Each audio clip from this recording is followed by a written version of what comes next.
Hello friends, welcome to my channel. Today we are going to talk about Cancer Ascendant and how the month of July 23 is going to pan out for the Cancer Ascendant people. The month of July promises a lot of gains on the monetary front. So let's look at it in detail. Venus is the lord of your 4th and 11th house, and it is going to be in your second house from 7th of July to 6th of August. And here it is going to combine with Mars, which is the natural significator of lands and property, and for your ascendant the ruler of 5th house that governs speculation. So this month is all about obtaining large and unexpected gains that are related to property as well as from the speculation activities. The best days for the monetary flow are the first 9 days of the month, so from 1st of July to 9th of July, and then on 21st and 22nd of July. These dates would be the best dates as far as the cash flow are concerned. People who are in the speculation business would see the best time in the middle of the month, so time from 13th and 14th of July, and then again on 28th and 29th of July are going to be very beneficial as far as gains from the speculation business or stock market is concerned. If you are a student, then the best time to succeed in the competitive exams will be on 9th and 10th of July, and then again on 28th and 29th of July. Mars, however, in the second house would mean you would hurt people around you, especially your family members, with aggressive speech. So try to control your speech during this whole month. Jupiter is the lord of service for you, and it is going to combine with Rahu in your house of action or karma. All those people who are in service and want to excel, the best time in July will be between 4th and 6th of July, and then again on 11th and 12th of July.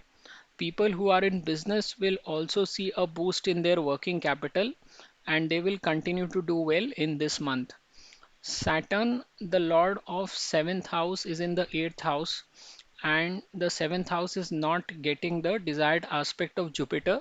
So, all those people who are planning to get married will have to wait, as the month of July does not support the opportunity to get hitched. Sun is in your 12th house, so this is a very good time for you to clear your taxes till the middle of July. Any kind of a dealing with the government where you have to pay certain kind of a money, all those dues needs to be cleared by the middle of July.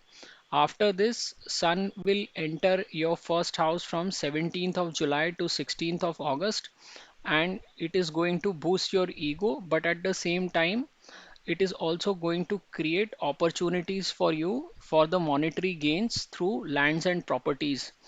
Now, there are also certain days where you need to be careful, and these are the dates when moon passes through your 6th, 8th, and the 12th houses. So, the days where you need to remain cautious and avoid getting into any arguments or overspending are 2nd and 3rd of July, 6th and 7th of July, 15th and 16th of July, and 30th and 31st of July.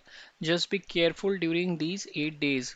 If you look overall, not only the month of July but also the month of August, after Sun moves into your first house, promises a lot of gains through lands and property as well as from the gains in the speculation business. Overall, these couple of months are very strong from the finance point of view, and it is the time to reap and accumulate all these gains. So that's the summary for you for this month. I would request you to subscribe to my channel, and thank you very much for watching. नमस्ते दोस्तों, मैं प्रसाद जोशी अपने channel में आपका स्वागत करता हूं। आज हम जानने का प्रयत्न कर रहे हैं कि कर्क लग्न वालों के लिए जुलाई 2023 का महीना कैसे निकलेगा। देखिए, जुलाई के महीने में जो सबसे प्रोमिनेंट बात निकल के आती है कि आपको हर तरफ से पैसे की आवक होगी। अगर हम शुक्र पे नज़र डालें, जो कि एक नेचुरल सिग्निफिकेटर है पैसे का, तो ये आपके लिए चतुर्थ और 11वें भाव का स्वामी बनता है, और 11वें भाव से आप हर तरह का लाभ देखते हैं। ये आपके द्वितीय भाव में बैठा रहेगा 7 जुलाई से लेकर 6 अगस्त तक, और यहाँ पे ये मंगल के साथ युति करेंगे। मंगल नेचुरल सिग्निफिकेटर हैं ज़मीन जायदाद के, और आपके लग्न के लिए ये स्पेकुलेशन के भी मालिक बनते हैं। इसीलिए आपको इस महीने में काफ़ी अनएक्सपेक्टेड फ़ायदे हो सकते हैं। चाहे वो स्पेक्यूलेशन से, स्टॉक मार्केट से आए या फिर ज़मीन जायदाद की बिक्री से आए। जो सबसे अच्छे दिन हैं फाइनेंस की दृष्टि से या कैश फ्लो की दृष्टि से, वो पहले 9 दिन हैं जुलाई के, 1 से 9 जुलाई तक का समय। और उसके बाद 21 और 22 जुलाई, ये दिन भी आपके लिए पैसे की दृष्टि से बहुत अच्छे हैं। जितने भी लोग स्पेक्यूलेशन से जुड़े हुए हैं, शेयर बाज़ार में डीलिंग करते हैं, उनके लिए 13 और 14 जुलाई का समय सबसे अच्छा है। और इसके बाद 28 और 29 जुलाई भी काफ़ी अच्छे कहलाएंगे अगर आपको शेयर मार्केट से लाभ लेना है। तो अगर आप छात्र हैं तो किसी भी तरह की कॉम्पिटिटिव एग्जाम्स में बैठने के लिए 9 और 10 जुलाई सबसे अच्छा समय है। और इसके बाद 28 और 29 जुलाई भी अच्छे दिन कहला सकते हैं। मंगल के द्वितीय भाव में होने का एक नुकसान है कि मंगल जहाँ भी जाता है तो वो आपके लिए उस भाव से जुड़ी हुई चीज़ों में या लोगों के प्रति अग्रेशन पैदा करने का कार्य करता है। तो यहाँ पे आपको अपनी वाणी पे संयम बना के रखना पड़ेगा 1 जुलाई से लेके 8 अगस्त तक, जब तक मंगल यहाँ पर बैठे हुए हैं। नहीं तो आप अपने उग्र स्पीच से अपने फैमिली मेम्बर्स को हर्ट करने का काम कर सकते हैं। गुरु आपके लिए छठवें भाव के यानी कि सर्विस या जॉब से रिलेटेड चीज़ों के स्वामी हैं, और ये दशम भाव में राहु के साथ युति बना रहे हैं जुलाई के महीने में। तो जितने भी लोग सर्विस में हैं उनके लिए अपने कार्यस्थल पर चमकने का समय 4 से 6 जुलाई का है। और इसके बाद 11 और 12 जुलाई भी अपने कार्य क्षेत्र में नाम कमाने की दृष्टि से बहुत अच्छा दिन है। जितने भी लोग बिजनेस में हैं उनके लिए भी ये युति वर्किंग कैपिटल को बढ़ाने का काम करेगी। अगर आप फ्री कैश फ्लो की बात करते हैं तो वो भी उनको इस समय में काफ़ी ज़्यादा देखने को मिलेगा। शनि आपके लिए सप्तम भाव और अष्टम भाव के मालिक बनते हैं, और सप्तमेश का अष्टम में भ्रमण अभी हो रहा है।